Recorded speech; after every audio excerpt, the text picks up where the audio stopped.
okay, that was... Oh. I get it. I get it. It's where the apple was. That was a fluke. Oh, okay.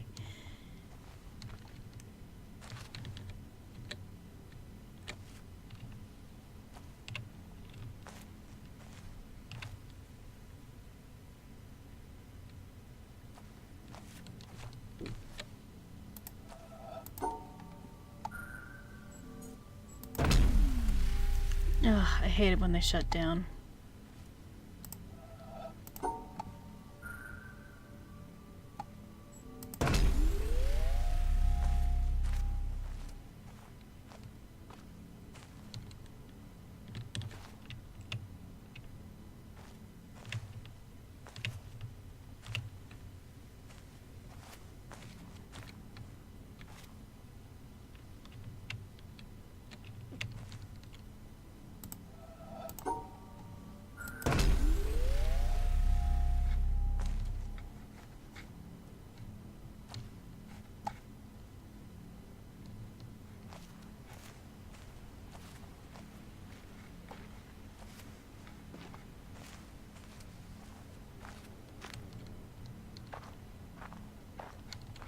I'm on a farm.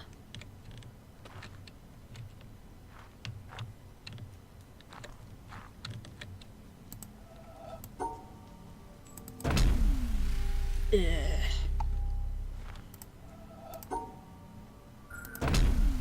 But that's the one.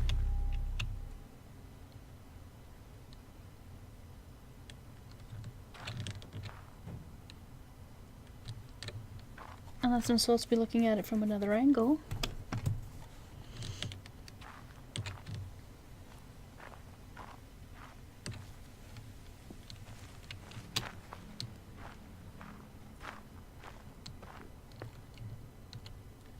Ooh, apples. And they're still white. That means that there's something wrong with them because they should have gone brown for now, like by now. Okay, so this is flipped.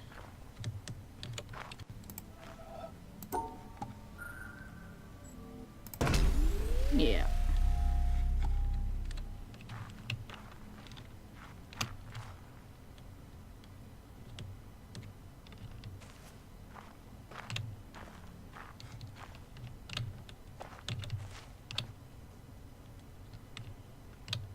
Is there fruit on here?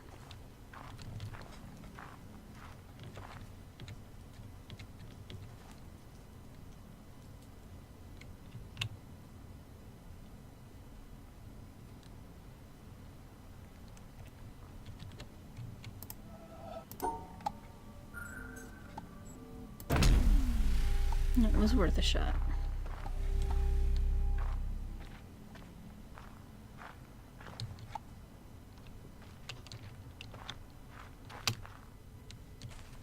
I cannot get in.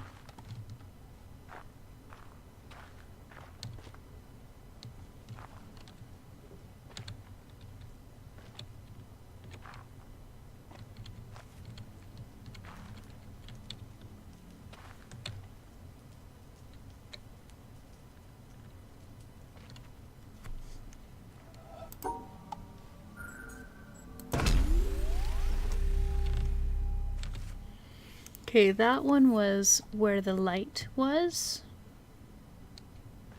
And all the rest were in shadow. If you're wondering what my thought process was, that's what that was. Ooh, the door opened. Can I have some apple?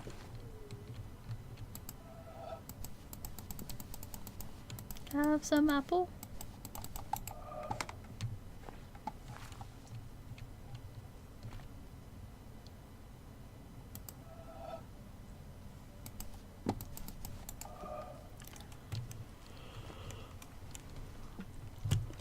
The study of anatomy. Those are nerves, lungs, more nerves, hearts, bonsai trees,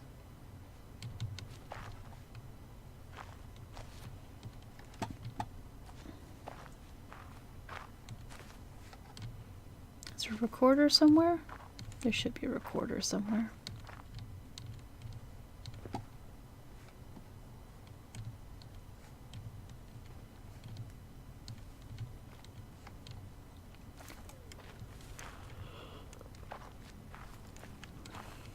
Is that it?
This is well lit down here.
Well, that's pretty.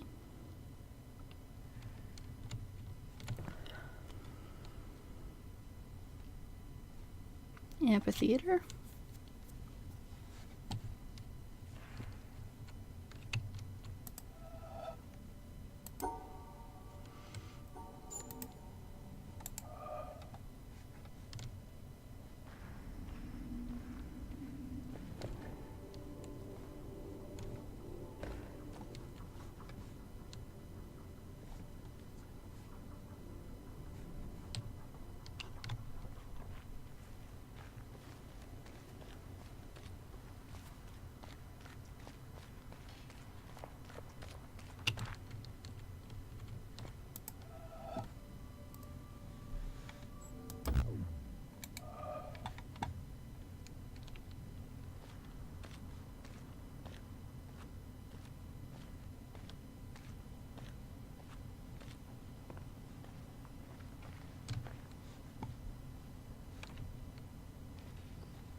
Just gonna wander around for a bit.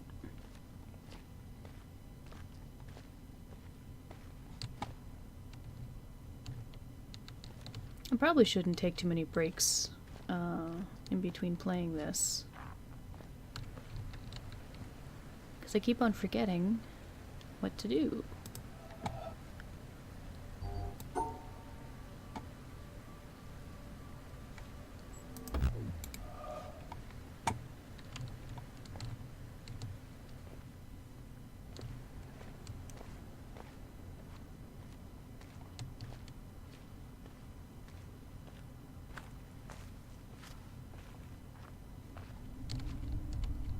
Oh, we've seen the other part of this. Can I jump down?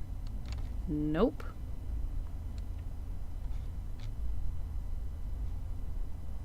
Interesting.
Oh, there's no other cable, it's just the first one.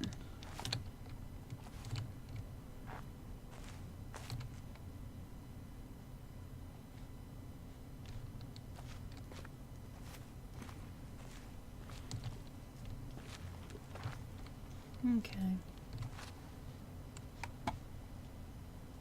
They really should get better cable control. Someone could easily trip on these.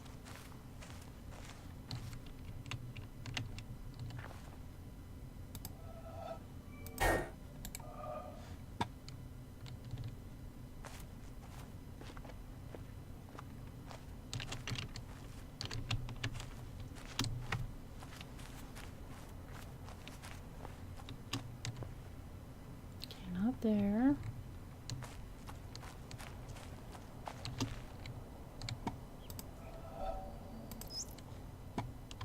The glass is transparent, the wine transparent. The two are similar, the affair confused. There seems to be wine and no glass, or glass and no wine. Sahib bin Abad, circa I think I've 990. heard that one already.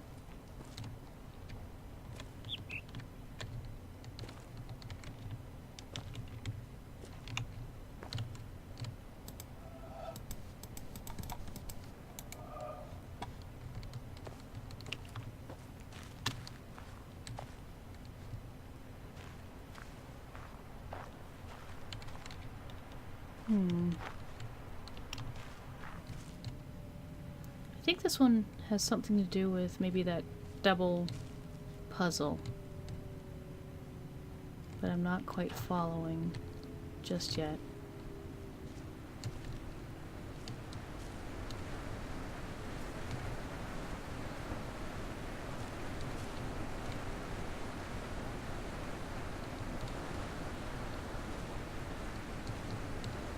Ooh.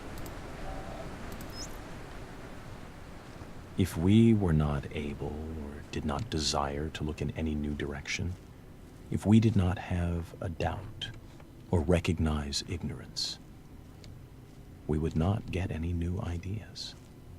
There would be nothing worth checking because we would know what is true.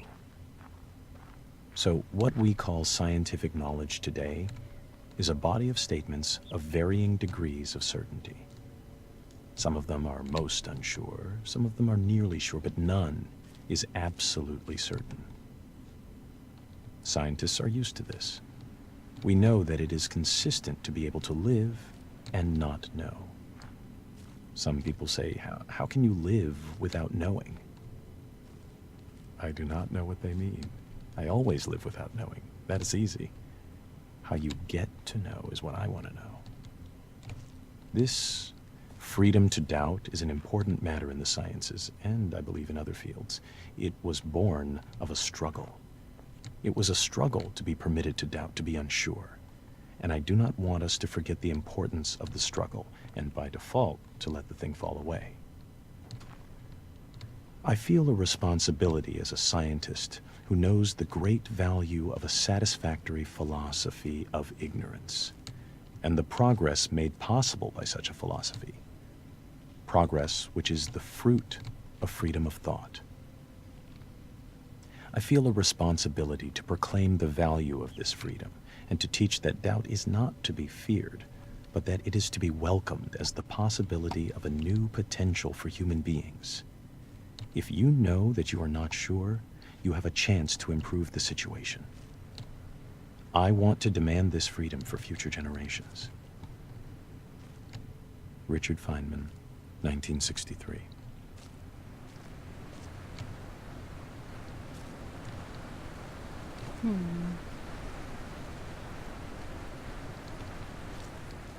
Okay. I may or may not have the solution. If I can find that puzzle again. Might be too far away. It might have absolutely no connection with it whatsoever.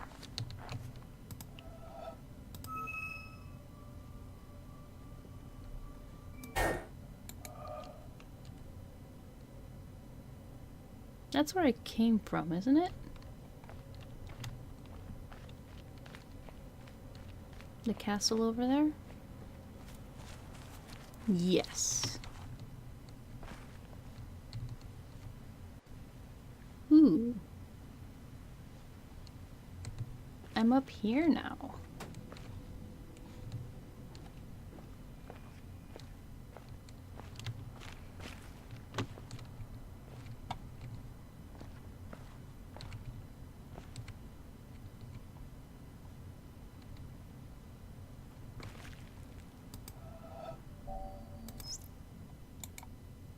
I am standing on the threshold about to enter a room. It is a complicated business. In the first place, I must shove against an atmosphere pressing with a force of 14 pounds on every square inch of my body. I must make sure of landing on a plank, traveling at 20 miles a second around the sun. A fraction of a second too early or too late, the plank would be miles away. I must do this whilst hanging from a round planet head outward into space and with a wind of ether blowing at no one knows how many miles a second through every interstice of my body. The plank has no solidity of substance. To step on it is like stepping on a swarm of flies. Shall I not slip through? No. If I make the venture, one of the flies hits me and gives me a boost up again. I fall again and am knocked upwards by another fly, and so on. I may hope that the net result will be that I remain about steady, but if, unfortunately, I should slip through the floor or be boosted too violently up to the ceiling, the occurrence would be not a violation of the laws of nature, but a rare coincidence. These are some of the minor difficulties. I ought really to look at the problem four-dimensionally as concerning the intersection of my world line with that of the plank. Then again, it is necessary to determine in which direction the entropy of the world is increasing in order to make sure that my passage of the threshold is an entrance, not an exit. Verily, it is easier for a camel to pass through the eye of a needle than for a scientific man to pass through a door. And whether the door be barn door or church door, it might be wiser that he should consent to be an ordinary man and walk in, rather than wait till all the difficulties involved in a really scientific ingress are resolved. Arthur Eddington, 1927. Wait, I got over here. I'm not quite sure I understand all of these tapes that are spread around.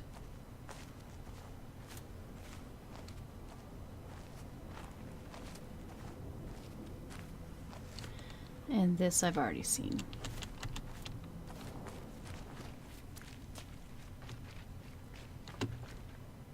Oh, that's pretty.